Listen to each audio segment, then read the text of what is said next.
Hi, welcome back. Thank you for coming back to watch my videos. I hope you stayed safe this week. I hope you stayed informed this week, but most importantly, I hope you're staying hydrated. Drink some tea.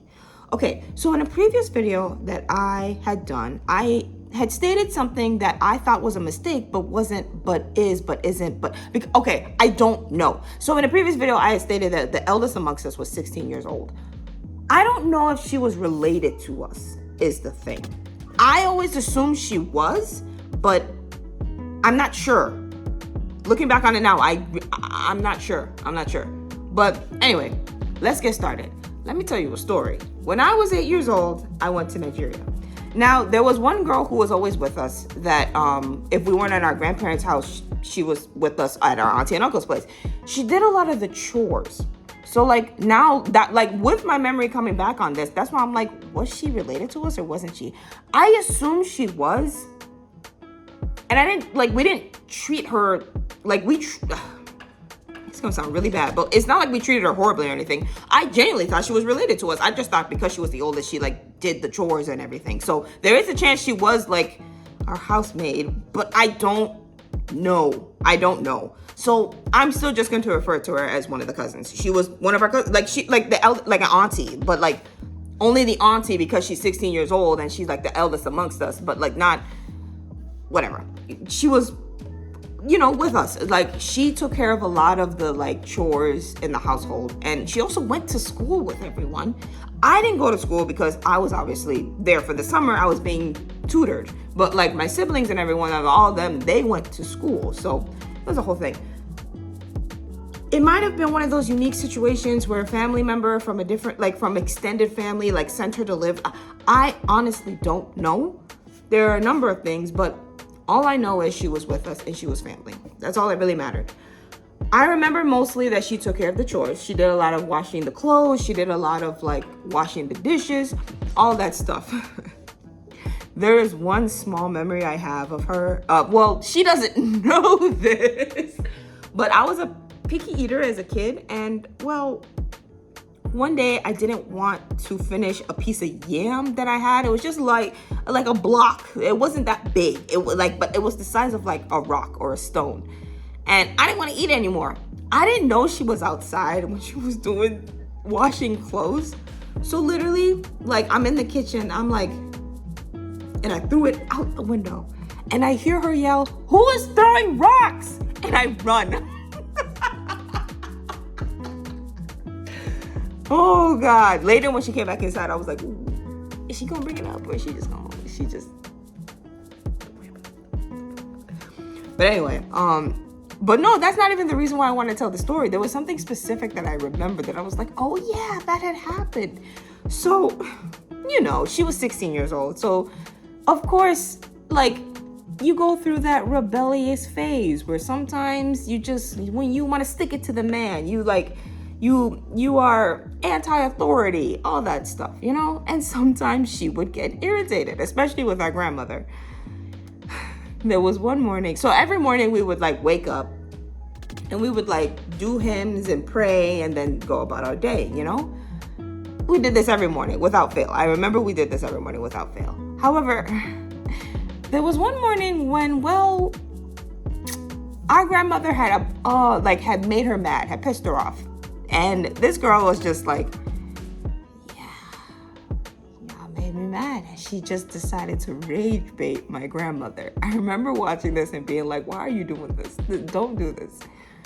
So we're about to start singing. Our grandmother is there. And she's like, are you going to join us to sing? Or are you just going to sit there upset? She doesn't sing. And I'm just like, oh, it's one of those mornings. What's going on? They've been up for hours. My grandmother and like our eldest cousin, who is 16 years old, this girl that I'm talking about. They've been up for hours. They usually are like cooking, cleaning, getting things ready for the day before the rest of us cousins, wake up. Done something to upset one another. Now they're beefing. So like we start doing our hymn, like we start like singing to like do, like our morning prayer and stuff. Like, are you gonna sing with us or are you just gonna sit there? She doesn't speak. She doesn't say anything. She just sits there and does nothing. Okay. We sing. Okay, now it's time for us to pray. And like we would pray from like the youngest. Wait, no. think we prayed from the youngest to the oldest. Yeah, we prayed from the youngest to the oldest. So I remember it was her turn to pray. And my grandmother's like, are you going to pray with us today or you're not going to pray with us? There's silence for like, hold on, okay.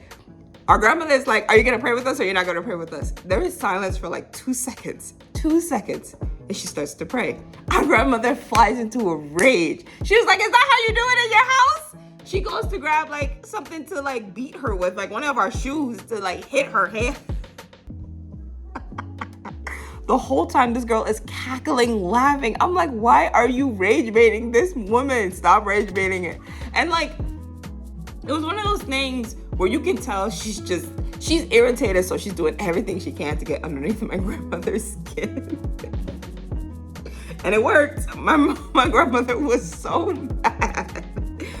Oh, no. So she beats her head. Like, I remember she just not beats, but like abuse. But she's just like, like slaps her palms, and then we finish praying for the morning. And that was basically the memory that came back to me. Oh, man. Speaking of prayer, we were a very much church-going family. Like, our cousins, we would, like, every Wednesday, every Sunday, we went to church. We didn't go to church with our grandmother, but we did go to church with, like we went, like, there was church, like, at the end of the block, if that makes any sense. Like, if so, we were living over here across the street down the, across the street down the, you would cross the street and you like go to the end of the block, and that's where the church was. We would go there. Basically, everyone in the neighborhood went there. You only really went with our grandmother to church on Sundays if you were not feeling well and she wanted to make sure you just, keep an eye on you. That's the only time you ever went there. And I speak about this in a previous video, but I think part of the reason why she was like, oh, I don't want you guys to come with me is the whole like protection, where like everyone in like where my grandmother goes to church knows that she has a child that went abroad, that lives abroad, and has like grandkids from there. So that might have been part of the reason why she was like, I don't want you guys to come to church with me. Go to the church here, like just go here, for protection, whatever. This is also the church where I refused to close my eyes because I was like, they're not gonna come and kidnap me. Again, these are invisible World War II enemies that I'm thinking about that are gonna come get what? But anyway. So then like the concept of fasting is brought up to us. Now we have 2 cousins who like my auntie, like they already were pretty much privy to fasting and everything. Like we kids, we were like, oh yeah, we'll try fasting for the first time or whatever. And it was literally the worst time period for us to like consider fasting. Cause like our church had been like, yeah, we're gonna fast, everyone. Like even the kids are gonna fast.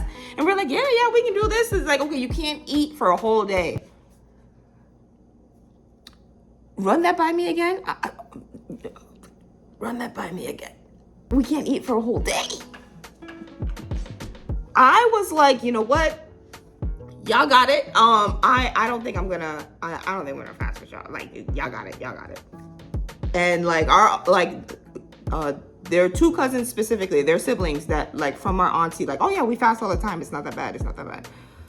So the next day we all decide, okay, fine, we're gonna fast, we're gonna pray, we're gonna do the whole thing, we're gonna do the whole fasting thing. But unfortunately, life has a funny way of tempting you in the funniest of ways. So we decide the next day we're gonna fast. We wake up to fast. Our neighbor across, so if we lived on the top balcony, like we lived on the top, right? And then there's people who live below us. There's there's another house right next to us similar to ours, but like someone lives on the top, someone lives up on the bottom. Obviously, the woman who lives on the bottom wakes up that morning and starts making puff. Ma'am, did you forget that a lot of kids in the neighborhood were supposed to fast? She starts selling them real cheap too. She's like, oh, everyone come and buy puff from me. It's only like 5 naira, blah, blah, blah, or whatever the cost was. And we all go completely forgetting we were supposed to be fasting. We get back inside. Our eldest cousin, the 16-year-old that had pissed off my grandmother, she was like, aren't y'all supposed to be fasting? Why y'all eating puff puff? And we're like, it's not real food. It's just puff puff. And she was like, no, that doesn't, that counts. Like, that's still food, guys. And we were like, oh. It was really good too. It was fresh, hot from the oil. Like, ooh, bro, we was enjoying ourselves. The two cousins that are siblings from my auntie was like, yeah, fasting is serious, guys. Like, you don't even brush your teeth. And I remember hearing that and being like, we don't brush our teeth? That's interesting. Because I'm like, ain't that just like proper hygiene? You're not eating toothpaste. You're using it to clean your mouth. You're not eating it. But c'est la vie. But yeah, those are the two memories that came back. I hadn't remembered it from a long time. So I was like, oh my gosh. Good times. But yeah. Anyway, that was just a short little quick one for y'all today. Thank you so much for coming back to watch my videos. I am looking forward to the summer. There are so many events, so many things I am looking forward to doing. And I'm just, I can't wait to share everything I do this summer. I'm going to do like a little summer series. Ooh. But we'll see how it goes. Like what I do and like the things I document and stuff like that.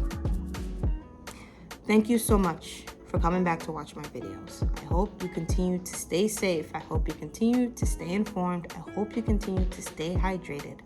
But most importantly, stay tuned.